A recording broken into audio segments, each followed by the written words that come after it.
Buenos días, amigos. Buenos días de este miércoles, ya el último miércoles del mes de marzo. Nos vamos acercando al mes de abril, el mes en el que se hundió el Titanic, el protagonista de esta serie de videoblogs que estamos realizando.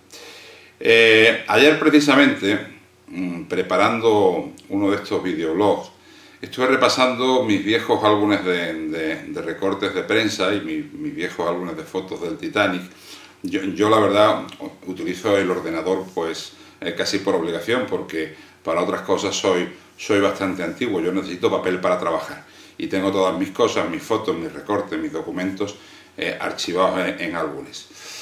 Y precisamente echándole un vistazo al álbum de recortes del verano de 1985, cuando se descubrieron los restos del Titanic, cuando Robert Ballard descubrió los restos del Titanic, he encontrado un recorte de prensa realmente curioso y cuyo titular os voy a leer en un momento, porque no deja de tener su interés. Fijaos.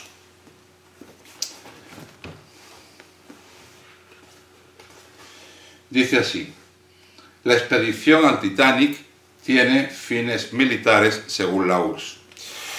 Bien, pues no estaban muy equivocados los rusos. Esto es algo que se ha sabido hace no mucho tiempo, pero efectivamente la expedición al Titanic tenía fines militares, como ahora os voy a explicar. Esa es la novedad que os quería comentar, que os quería detallar. Y para entenderlo bien hay que comprender una cosa. Todos estos artefactos que el cine y los documentales nos han dado a conocer, me refiero a los submarinos y a los robots subacuáticos, a los ROVs, el Alvin, el Kelvin, el Jason Jr., etc., eran en realidad artilugios militares desarrollados únicamente con fines de espionaje. En aquellos tiempos, si se hundía un submarino, si se estrellaba un avión o si caía un satélite o cualquier artefacto que pudiera hundirse en el mar, de inmediato era investigado, era analizado, era filmado con estos equipos. Para eso se habían inventado estos dispositivos.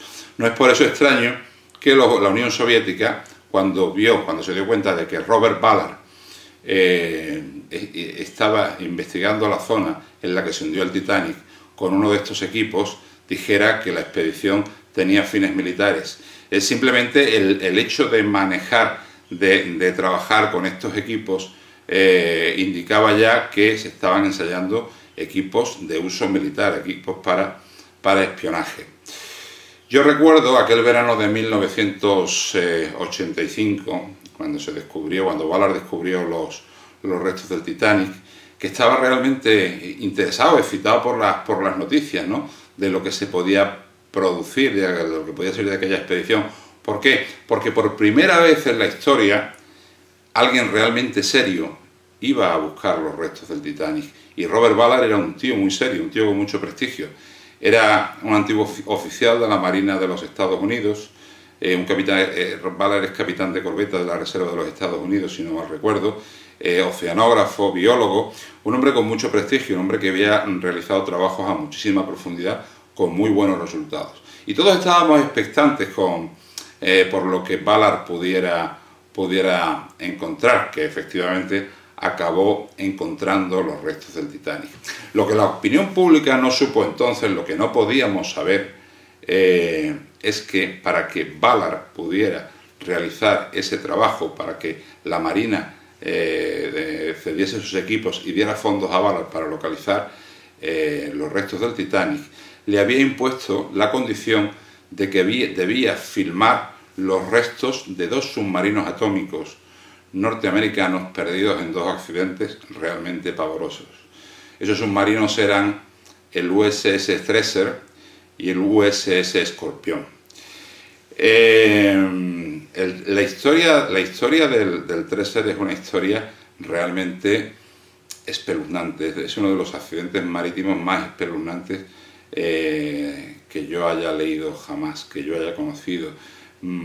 Además, se da la circunstancia de que fue el primer submarino nuclear de la historia perdido en un accidente y el más grave que ha sucedido hasta ahora.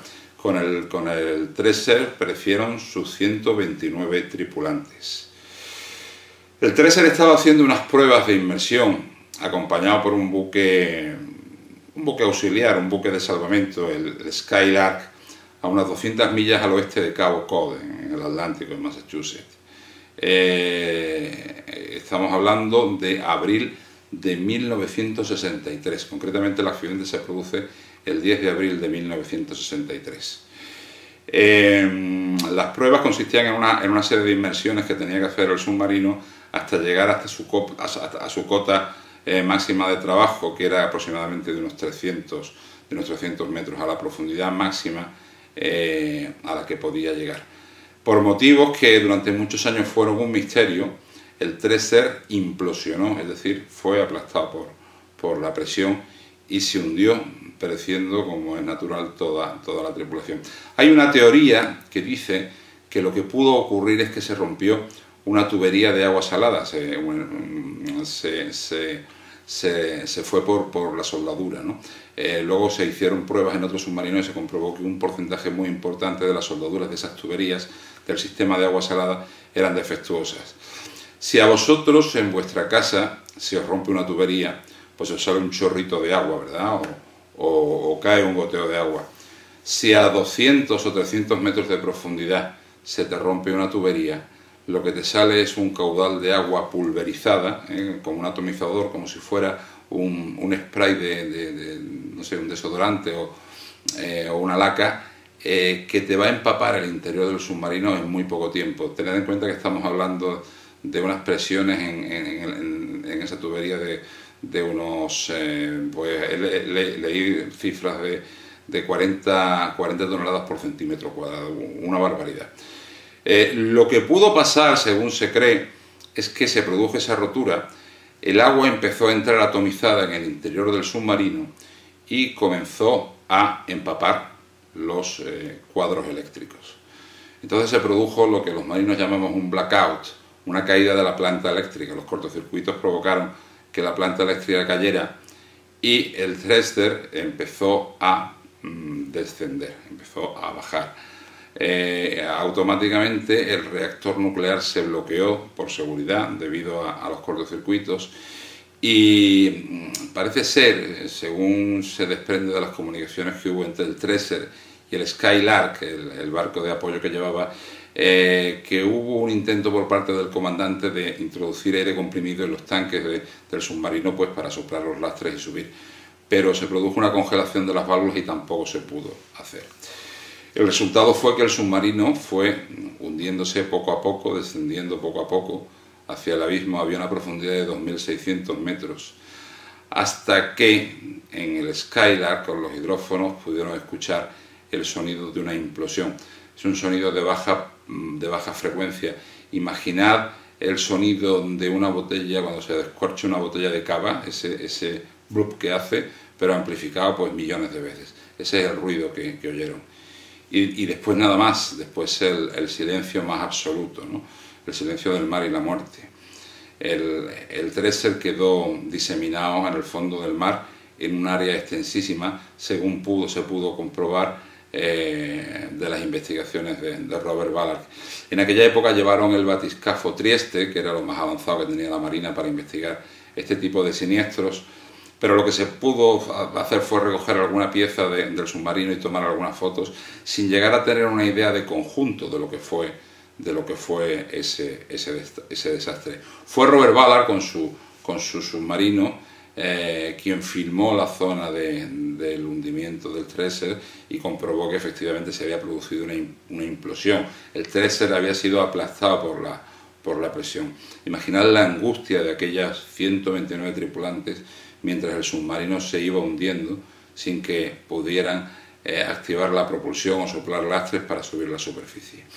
Después de investigar los restos del Treasure, que estaban perfectamente localizados, porque como os digo había un buque de apoyo, el Skylark, Ballard acudió a filmar también los restos de otro submarino nuclear, el Scorpion, que también se hundió con toda la tripulación. El Scorpion, la versión más factible que que circula por ahí de lo que pudo ocurrir es que uno de sus propios torpedos estaban haciendo unas maniobras y disparó un torpedo que se volvió contra el propio submarino, se volvió errático e impactó contra el submarino, destrozándolo también en la implosión, con la explosión, perdón. Sus restos también están diseminados por el fondo del mar, está en la zona de Azores, a una profundidad parecida a la del Dresser, y hay algunos trozos más grandes, señal de que el barco probablemente la explosión se produjo más cerca de la superficie, pero vamos, básicamente está completamente destrozado. Esos fueron los requisitos que la Marina de los Estados Unidos puso al doctor Robert Ballard para que pudiera investigar los restos del Titanic, ¿no? Bueno, no deja de ser curioso, no deja de ser interesante comprobar cómo los soviéticos, la Unión Soviética, no se equivocaban con aquellas afirmaciones de que efectivamente la expedición al Titanic tenía fines militares, o los había tenido. Para que Ballard pudiera descubrir los restos del Titanic, primero tuvo que filmar los restos de aquellos dos submarinos e intentar desentrañar el misterio que rodeaba a su hundimiento. Aquel verano, por cierto, cuando, ya lo he comentado en algún que otro videoblog, cuando Robert Ballard descubrió los restos del Titanic y empezamos a ver fotos del barco y recortes de prensa, yo tenía una buena amiga que estaba viviendo por cuestiones de trabajo en Nueva York y empezó a mandarme recortes de prensa, me guardaba todo lo que salía. Pues, como os decía, cuando empezamos a ver aquellos recortes, cuando empezamos a ver aquellas noticias, aquellas imágenes del Titanic partido en dos, se perdió mucha de la magia que tenía para nosotros el Titanic, ¿verdad?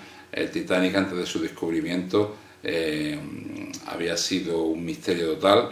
Fijaos en lo que os he contado, por ejemplo, de Jack Grimm, de este millonario tejano, que se dedicaba también a buscar el Arca de Noé, de la cual, por cierto, tengo previsto hacer un videoblog un poco más adelante. El Arca de Noé o el monstruo del lago Ness, ¿no? Era un misterio que parecía absolutamente inalcanzable. Por eso siempre he dicho que hay un Titanic antes del descubrimiento de los restos y otro Titanic después del descubrimiento de los restos. Al igual que hay un Titanic antes de la película de James Cameron y un Titanic después de la película de James Cameron. En todo caso, el viejo barco sigue ahí en el fondo del mar llamándonos, ¿verdad?